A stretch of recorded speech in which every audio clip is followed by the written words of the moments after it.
Hi everyone, welcome to the Business Spotlight interview series. I'm your host Harneet Kaur, and today we have a beautiful Suzanne Brown, MD and CEO of Alpals, joining us, and she's doing a tremendous. There's a beautiful work around what Suzanne is doing. So, Suzanne, before I share anything about you and the business, would want to hear from you. What is the story behind this? Uh, Share it with all of us. Yeah, so Al's Pals, we are a local cancer support charity. So we support cancer patients and we do it in a number of different ways, but our main ethos is supporting them emotionally. And it was sort of evolved from me losing my own dad to cancer. And what we found through his journey, I lost him back in 2018, is that there wasn't enough emotional support available, not only for him as the patient, but also for us as the family. So, we were one of these families that had no acknowledgement of cancer. No one else has ever had cancer in our family. So it was very shocking. And we were offered all this support, but nothing happened. And when I followed it up asking for this support, nothing Mm, happened. mm, And it was the only way I can explain it is really when someone goes through that journey, whether it's them going through it themselves or as a family mm, member, it's inexcusable, because actually you're going through probably one of the worst experiences of your life. And there's just no emotional support. There's no sort of support to help you with what's going mm, through in your head. And my mm, dad that and recognized that when he was in hospital.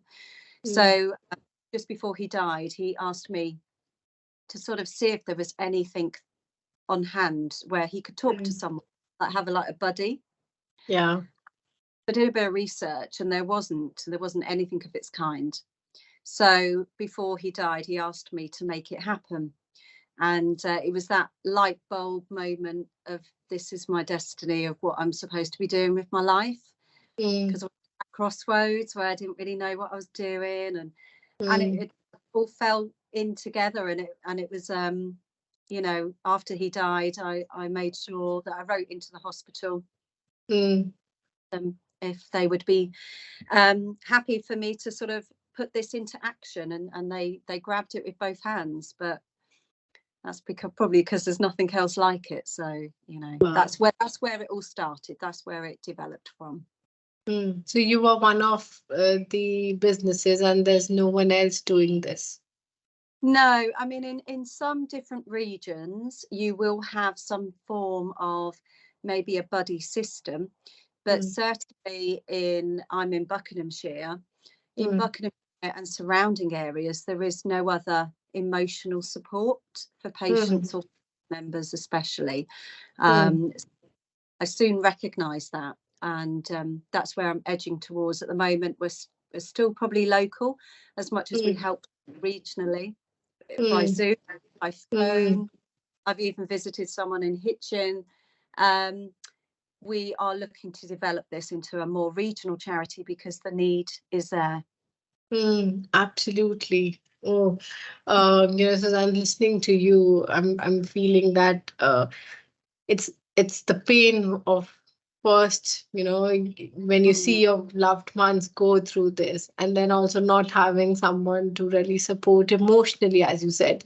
I mean, one can get insurance done or have the medical really taking care of everything, but the emotional support which one needs, I think you guys are doing a tremendous job. And it's not just that you started it. I think you're doing a great job. I was reading about you've just been won an award, SME Community Business of the Year. yeah. So we only won silver, but we still won. Someone else got gold, but for a charity of our age, and we are still only 3.5 years old. And the first sort of year to 18 months was lockdown. We were in and out of Mm, lockdown. We launched in March 2020, which was when lockdown happened. So mm, re-evaluation of the charity. I had to cancel all my events, and Mm. difficult start. But I think I saw instantly the need, and instantly the change that you can make to someone's day just Yeah. from them and allowing them that opportunity to offload. We're Mm. only we're not there to advise or anything like that. We can certainly help them. Mm. But for us, it's about having that safe place, that safe person to offload the patient's worries, their Mm. concerns, the family member. Sometimes we don't speak to the patient, it's actually the family member that we talk to. And that's Mm. because the patient might have come to terms with their diagnosis or their prognosis, but the family member who's going to be left behind without their loved one is Mm. really struggling.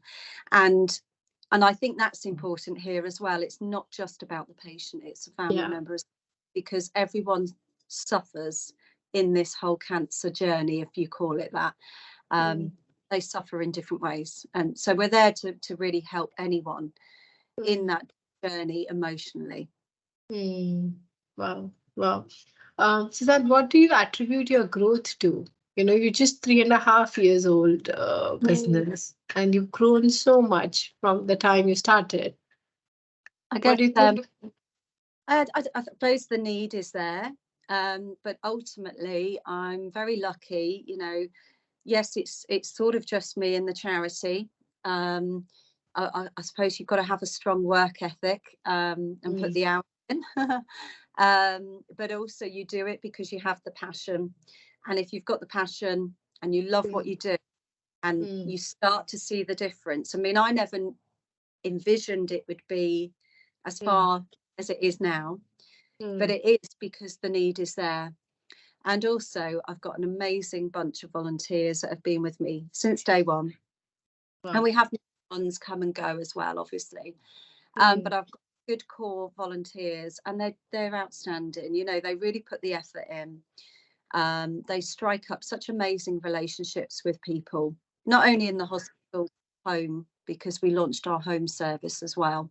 Mm. And I've got fabulous trustees that support me, and really recognise where this charity could potentially go, because Mm. the need is there, and we are still only scratching the surface of Yeah. what's out. We really are. Mm. Um, but as with everything, it takes time, and of course, Mm. lockdown, Mm. COVID, it stalled us a little bit, but it certainly didn't put out our fire, and we'll continue Mm. to process with that and keep going. Wonderful, wonderful. Just hearing you aloud now, it has been a journey for you from, you, Mm, this was like a dream, not exactly a dream, but your father going through all of this, you yourself went through all of this. You yeah, started it, turned it into a business, a charity. Yeah. yeah. What has been your learnings in this journey? I guess it's made me believe in myself a bit more, from a sense that sorry, my camera just went a little bit. So I've always had a background in business of some form, and I did work for another charity for about 5 or 6 years, and I Yeah. absolutely loved that, and it gave me the ethos that I've always loved charity, and I've always done fundraisers anyway from a young age, so I've always had a connection with charity. But working for the other charity, I thought I really want to go back into that industry in some form.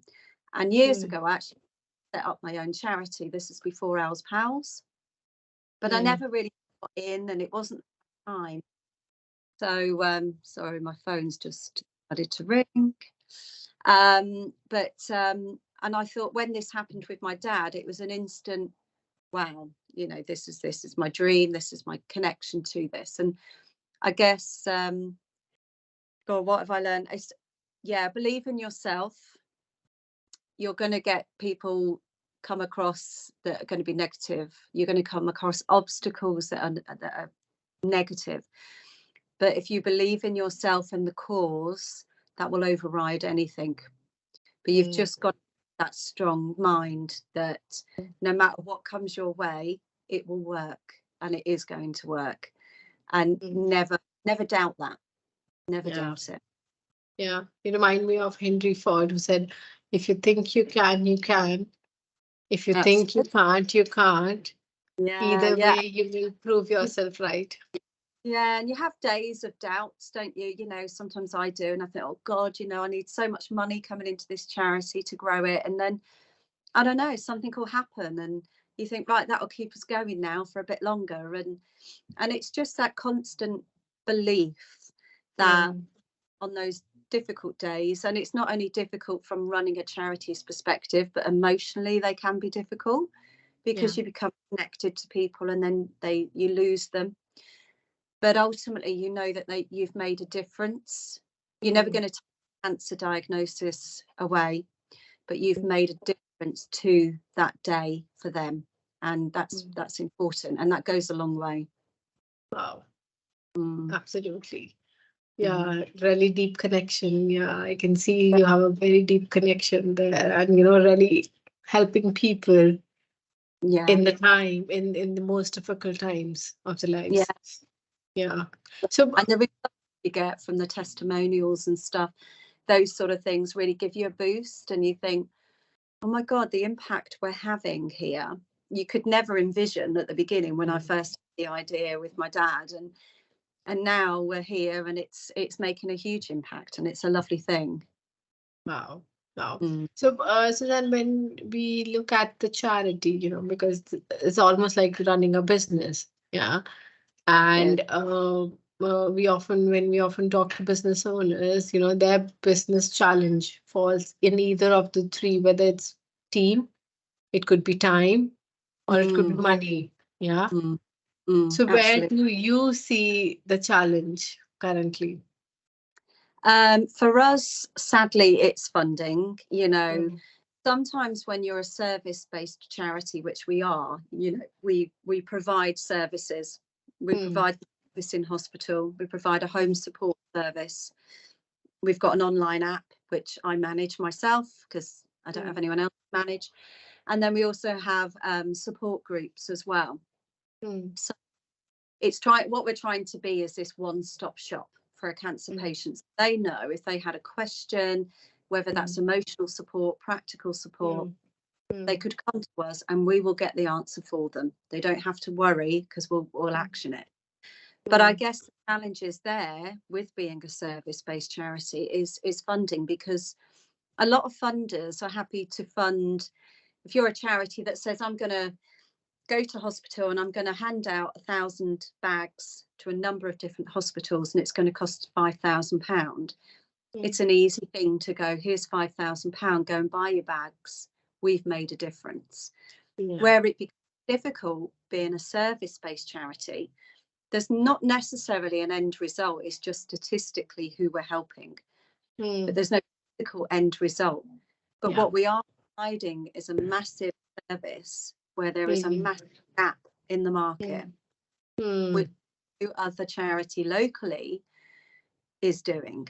So trying to get that across can be really difficult, because ultimately a lot of the time funders are supporting a core cost of your charity, but without that core cost you can't run it. Exactly. It's a really difficult sell. So that's why recently, we can't really rely on grants too much. I mean, grants, but we don't get big ones. So we're looking at community events, fundraising, and really looking down a more corporate route. So going to the charities of the year, those things can really help and bring in a lot of money for us. Wonderful. What's the vision? What's the vision for ALSPAL? So the vision is, and always will be, to become a regional charity. People say, oh, go higher, go national. I can't envision it. It's difficult enough getting to the regional state. So let's start there. If we get there, that would be absolutely amazing. And when I say region, you've got your Bucks, Herts, Beds, Northants. These are your local regions to us. Yes, I do think there is a need nationally, but let's just start with the regions and perhaps one day we may get national, but I don't know. You know, for me, if the need is there, that's where we're going to go. And if we get approached, I mean, we've been recently approached by Bedford Hospital and they want us to go there. But again, I can't really do that because I can't manage it without funding, you know. Mm.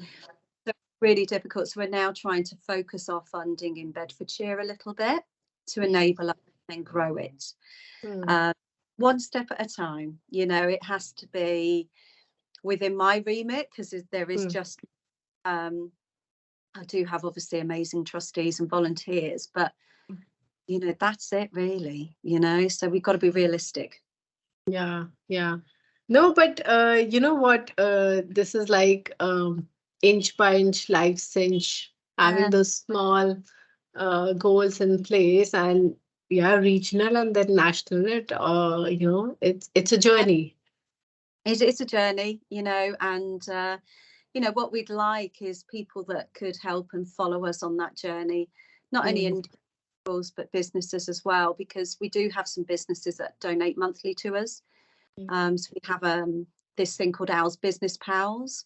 So it allows businesses to donate monthly, and it might be 50 quid, it might be £300, but do you know what? That money to us makes a huge difference. And it's that money that sustains us and keeps us afloat and allows us to continue and grow. So for us, you know, it's having those supporters that sees that journey as well. And we hope that people will come on that journey with us and watch us grow. You know, that's where we want to go.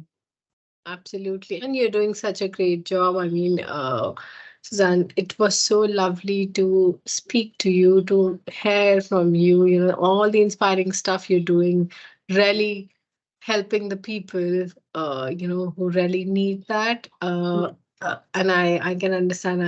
I feel that I've experienced that in my own life as well. Really, it's Yeah, sometimes there are so many people with the patient because a patient just needs a doctor and a good hospital, whereas the family needs the emotional support at times.